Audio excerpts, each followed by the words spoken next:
Good morning and welcome to Christ Central Daily Devotionals. And today we are continuing into Timothy. Do your best to present yourself to God as one approved, a workman who does not need to be ashamed and who correctly handles the word of truth. Avoid godless chatter, because those who indulge in it will become more and more ungodly. Their teaching will spread like gangrene. Among them are Hymenaeus and Philetus, who have wandered away from the truth. They say that the resurrection has already taken place, and they destroy the faith of some. Nevertheless, God's solid foundation stands firm, sealed with this inscription: The Lord knows who are his, and everyone who confesses the name of the Lord must turn away from wickedness. In a large house, there are articles not only of gold and silver, but also of wood and clay. Some are for noble purposes, and some for ignoble. If a man cleanses himself with the latter, he will be an instrument for noble purposes, made holy, useful to the master, and prepared to do any good work. Flee the evil desires of youth and pursue righteousness, faith, love, and peace, along with those who call on the Lord out of a pure heart. Don't have anything to do with foolish and stupid arguments, because you know they produce quarrels. And the Lord's servant must not quarrel. Instead, he must be kind to everyone, able to teach, not resentful. Those who oppose him, he must gently instruct, in the hope that God will grant them repentance, leading them to a knowledge of the truth. So today, I'm going to once again focus on a single verse, and that is, avoid godless chatter, because those who indulge in it become more and more ungodly. Now, as you know, I am a chatterbox. I can spend hours jibber-jabbering, but it's a double-edged sword. While I'm blessed with the ability to be able to strike up conversations with anyone on trains and hospital waiting rooms and in new situations, and I can generally put people quite at ease, I'm also often on my knees begging for mercy when I've said too much or I've said the wrong thing. My wise old dad always says, speech is silver, but silence is golden. And he has a point, and it's actually biblical. Proverbs 21:23 says, whoever keeps his mouth and his tongue keeps himself out of trouble.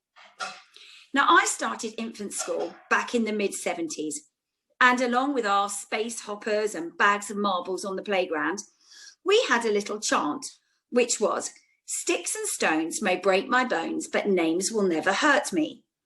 Now, we know that this is just not true. There's never been such a strong emphasis on mental health and the consequences of godless chatter. James 3:8 says, but no human being can tame the tongue. It is a restless evil, full of deadly poison.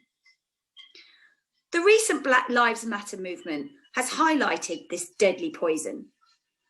What Timothy referred to as godless chatter can so easily become deadly poison. Or outright racism.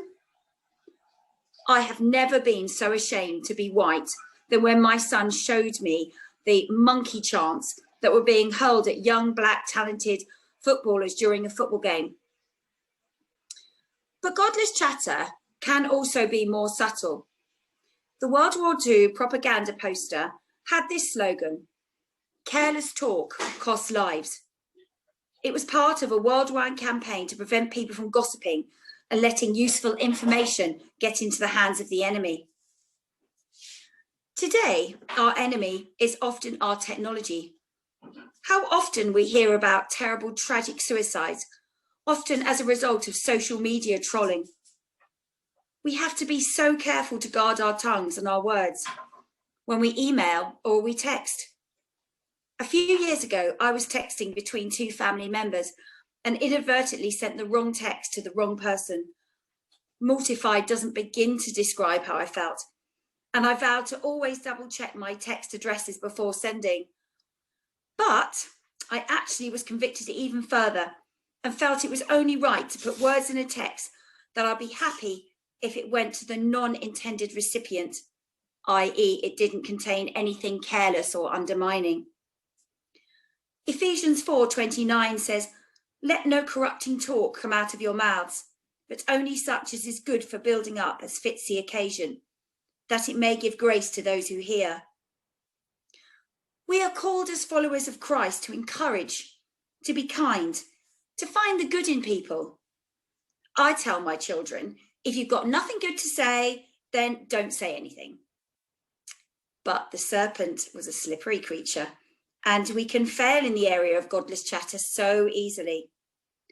Proverbs 18:8 says, "The words of a whisperer are like delicious morsels." We know we shouldn't gossip, so we sometimes rename it as news, or we give the heads up on something we've heard because it's just too irresistible not to pass it on.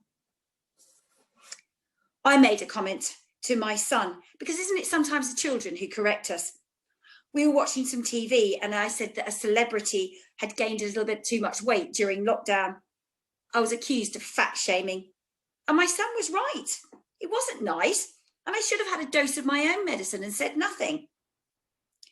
In verse 23, Timothy says, "Don't have anything to do with foolish or stupid arguments, because you know they produce quarrels."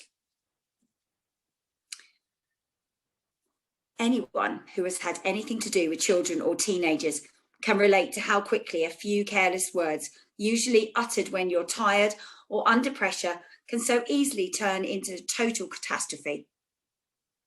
I try to remind myself of these words in Proverbs 26. "For lack of wood, the fire goes out, and where there is no whisperer, the quarrelling ceases." Not always easy to remember at 8 a.m. on a Monday morning, is it? But worth trying to remember.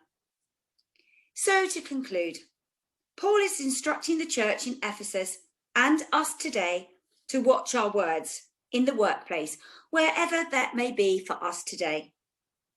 Are the conversations we engage in and the ways we speak helpful to those around us? The most important witness to Jesus is when we're not talking about Jesus. Let us today take care of our words and take heed of the warning we have read today from Timothy about avoiding godless chatter. Thank you very much.